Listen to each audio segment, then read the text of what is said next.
warahmatullahi wabarakatuh. Salam sejahtera untuk kita semua. Kembali lagi di podcast FK Unsri, Teknologi Pendidikan.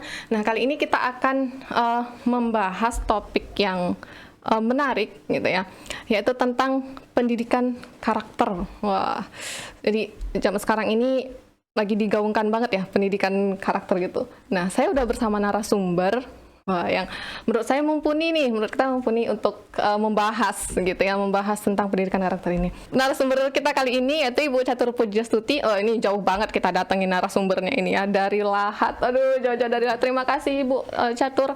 Mbak Catur udah mau berkunjung ke sini jadi narasumber kita. Oke. Jadi Mbak Catur ini merupakan guru dari SMP Islam Terpadu Darussalam di Lahat. Beliau juga salah satu pendiri dari yayasan tersebut. Jadi Masya Allah. Gitu. Nah, Mbak Catur, sebelum kita masuk ke pembahasan yang lebih mendalam gitu ya tentang pendidikan karakter, menurut Mbak Catur sendiri apa sih itu pendidikan karakter itu?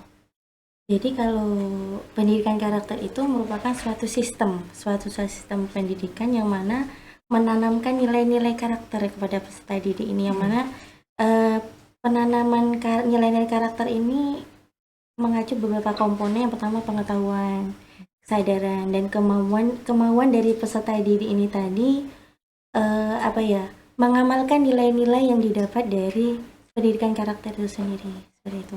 Karena menurut pendidikan karakter menurut Ki Hajar Dewantara itu yakni bagaimana kita bisa meneguhkan kepribadian bangsa sehingga tidak tergerus dengan budaya-budaya bangsa lain, yang mana budaya bangsa lain begitu dinamis, apalagi dengan adanya globalisasi sekarang seperti itu, sehingga budaya-budaya luar itu begitu mudah masuk ke Indonesia. Benar, terutama budaya-budaya barat yang sebenarnya nggak sesuai sama budaya kita yang timuran ya. Bisa jadi itu ya.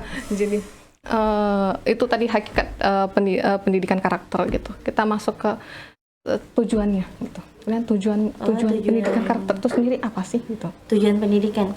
Kalau kita tilik kembali tujuan pendidikan nasional itu selain untuk menciptakan atau melahirkan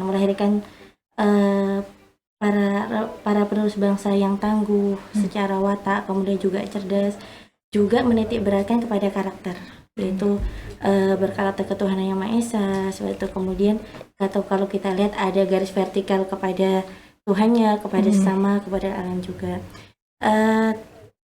Kemudian kami kutip juga dari buku yang pernah kami baca, itu karya dari Kiai Haji Zarkashi itu ya. Jadi tujuan pendidikan itu sebenarnya dititik beratkan menjadi dari 3 hal. Yang pertama yakni kasbul ais, yakni bertujuan untuk bagaimana membuka anak peserta didik ini mempunyai keterampilan untuk menyongsong kehidupannya, untuk membuka lapangan pekerjaan seperti itu, untuk mendapatkan lapangan pekerjaan. Yang kedua, untuk bagaimana cara peserta didik ini bisa mendapatkan ilmu dan pengetahuan. Tapi lagi-lagi ilmu pengetahuan ini harus dibarengi dengan etika seperti itu, karena banyak sekali ilmuwan sekarang mungkin yang ilmunya Masya Allah seperti itu kan.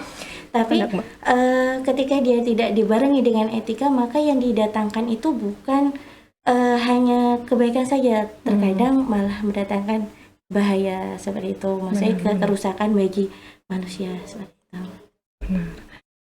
Jadi, dan yang terakhir ya, tujuan pendidikan yang terakhir yakni ditulis oleh Kiai Haji Zarkashi di situ, tahdibul akhlak wa tarbiyatul, jadi pembentukan karakter.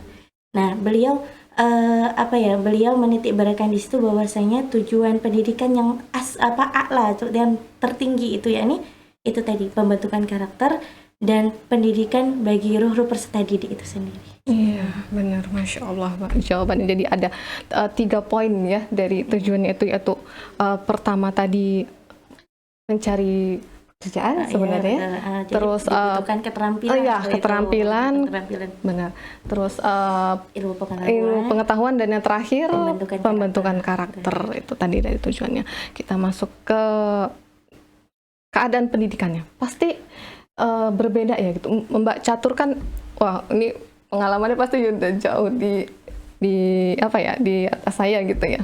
Terus saya baru nih newbie gitu. Ada nggak sih gitu perbedaan gitu ya, atau perbedaan keadaan pendidikan karakter yang ada pada saat ini dengan yang dulu gitu? Ada nggak sih bedain karakter siswanya, mungkin ya, lebih ke siswanya?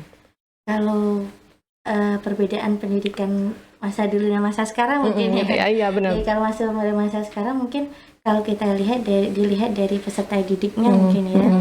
Kemudian juga kalau masa dulu mungkin belum ada namanya kenakalan remaja yang sekarang variasi kan seperti itu. Benar. Kemudian kalau sekarang ini mungkin dampak globalisasi. Betul. Tapi dampak globalisasi ini bukan selalu negatif, ada juga positifnya.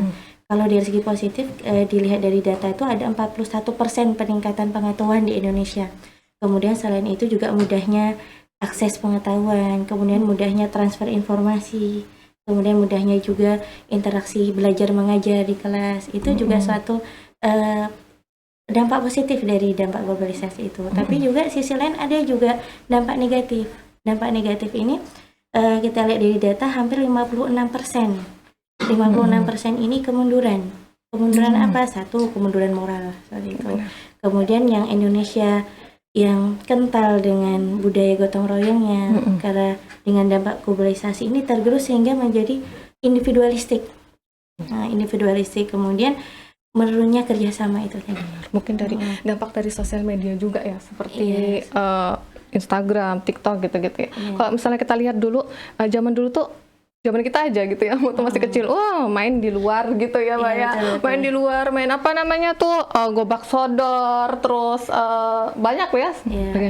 Kalau kita lihat anak-anak zaman sekarang tuh lebih fokus ke gawainya gitu ya, daripada itu. Jadi sosial emosionalnya mungkin kurang. Tapi saya juga nggak bisa bilang seperti itu. Mungkin tapi tidak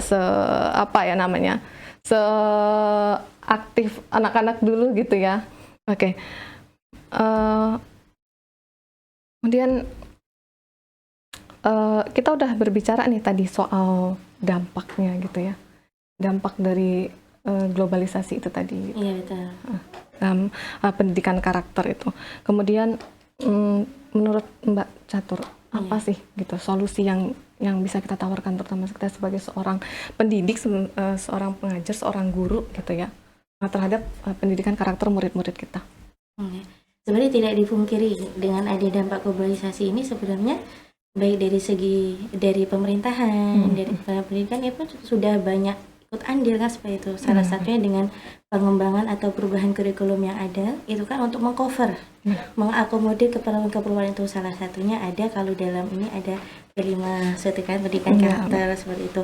Tapi lagi-lagi mungkin kalau kami boleh memberi solusi itu, yakni adanya pendidikan komprehensif. Jadi pendidikan komprehensif itu dia luas, menyeluruh dari itu, sehingga pendidikan itu bukan hanya tugas pendidik saja, tetapi juga pendidikan itu juga dari orang tua. Jadi adanya kombinasi atau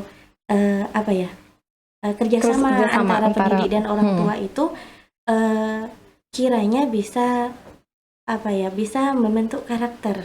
Karena hakikatnya tujuan dari pendidikan yang paling tinggi adalah bagaimana peserta didik ini mempunyai karakter yang mulia, akhlakul karimah, kemudian baik kepada Tuhannya, baik kepada manusia maupun kepada alam. Iya, benar.